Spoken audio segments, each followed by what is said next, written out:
Assalamualaikum warahmatullahi wabarakatuh. Baiklah, kali ini saya akan membagikan salah satu kisah inspiratif, yaitu tentang doa ibu.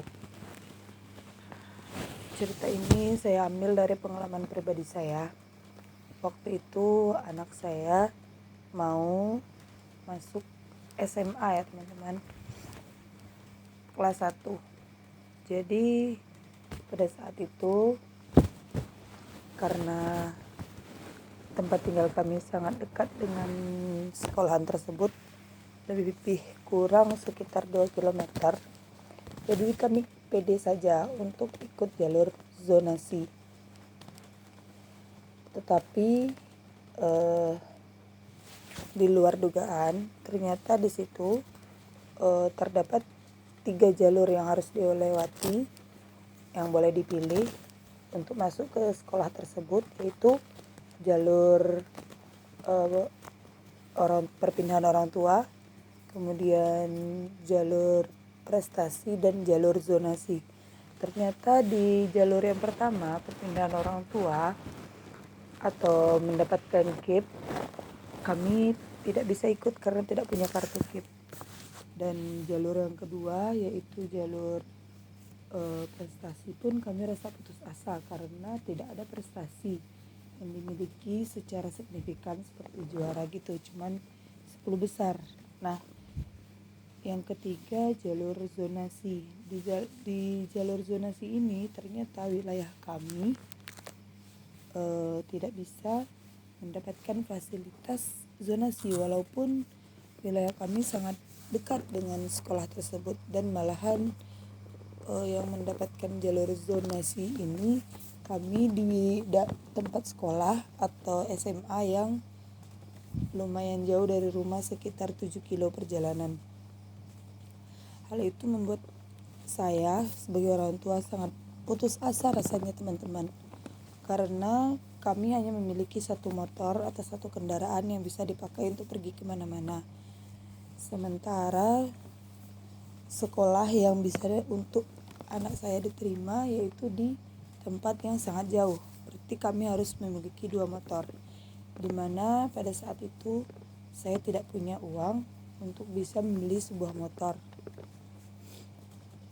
Lalu akhirnya dengan keyakinan dan berdoa ke Allah, saya pasrahkan semuanya. Dan melalui informasi-informasi yang saya kumpulkan, saya tanya bagaimanakah solusinya. Akhirnya disarankan kami ikut jalur prestasi. Memang tidak yakin ya teman-teman, karena di jalur prestasi ini yang diterima menurut keterangan dari guru dan orang-orang yang mendaftar di situ sudah bertanya lah, jalur prestasi ini hanya diterima 74 orang yang dibagi menjadi 37 orang jalur dari prestasi akademik dan 37 orang dari prestasi non akademik. Kalau dari non akademik, kebetulan anak saya tidak ada prestasinya seperti dari basket atau lomba-lomba. Dulu dia pernah ikut lomba, tapi karena keadaan kami yang mengharuskan dia tidak harus ikut, dalam arti kalau pergi ekskul tersebut kan butuh biaya teman-teman, dan butuh kendaraan. Sementara kendaraan kami cuma satu, jadi tidak bisa dia memakai motor yang untuk pergi lomba. Nah, akhirnya kami putuskan untuk mencoba jalur prestasi, hal yang menurut saya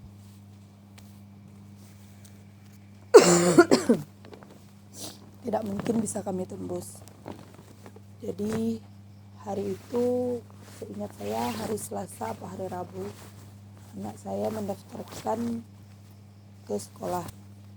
Pokoknya antara Senin sampai Rabu lah. Kami pasrah saja ke Allah, kami berusaha masukkan semua nilai rapor. Dan hari Sabtu pagi sudah ada pengumuman, Jumat malam lah sudah ada pengumuman, atau Sabtu pagi itu saya lupa ya. Jadi setelah itu dan tidak putus doa minta ke Allah semoga diterima, ada keajaiban.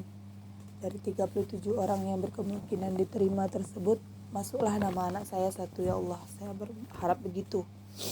Saya cuma berdoa begitu, walaupun rasanya sulit untuk dipercaya, tapi saya selalu berdoa mohon ke Allah supaya anak saya bisa sekolah di sekolah yang dekat dari rumah.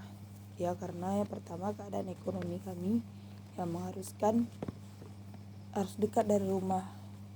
Karena kalau jauh nanti tidak tercover sama biaya bolak-baliknya, motornya dan lain-lain. Akhirnya singkat cerita, hari Sabtu yang kami tunggu-tunggu tersebut tiba. Kami lihat di online, pengumumannya online ya kalau sekarang nih. Ternyata alhamdulillah, puji syukur kepada Allah Subhanahu wa taala, anak saya diterima di SMA tersebut dan mendapatkan peringkat ke-11. Alhamdulillah, Masya Allah, tabarakallah. Di luar dugaan, di luar nalar, rasanya nggak mungkin. Dari ratusan orang yang mendaftar, anak saya masuk di 11 besar.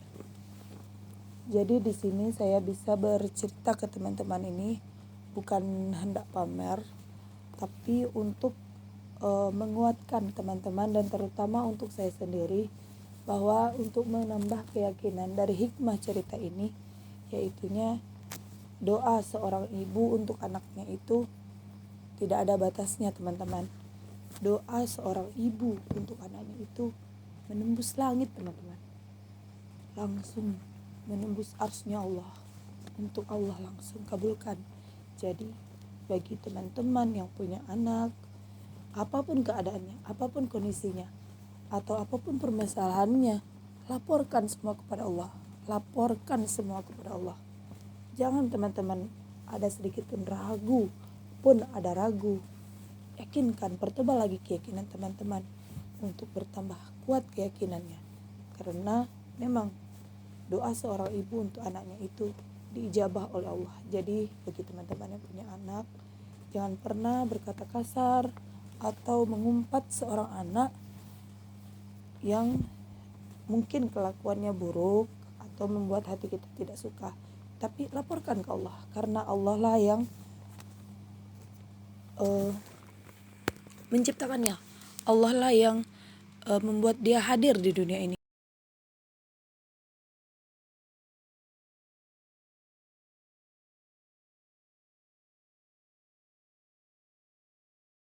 Jadi tolonglah doakan. Seperti saya mendoakan anak saya tersebut, saya tidak menyangka hal itu bisa di luar nalar lah istilahnya. Tidak mungkin rasanya. Jadi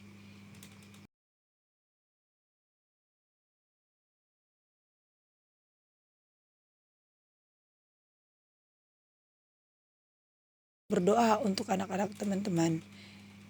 Nah, sebelumnya saya mohon maaf, di sini bukan untuk menggurui, tapi ada untuk mengambil hikmah dari sebuah peristiwa, sebuah kejadian yang mana doa ibu itu benar-benar nyata adanya, dikabulkan oleh Allah Subhanahu wa taala. Oke teman-teman, sekian dulu kisah inspiratif dari saya. Semoga bermanfaat. Jangan lupa like, share, and subscribe. Assalamualaikum warahmatullahi wabarakatuh.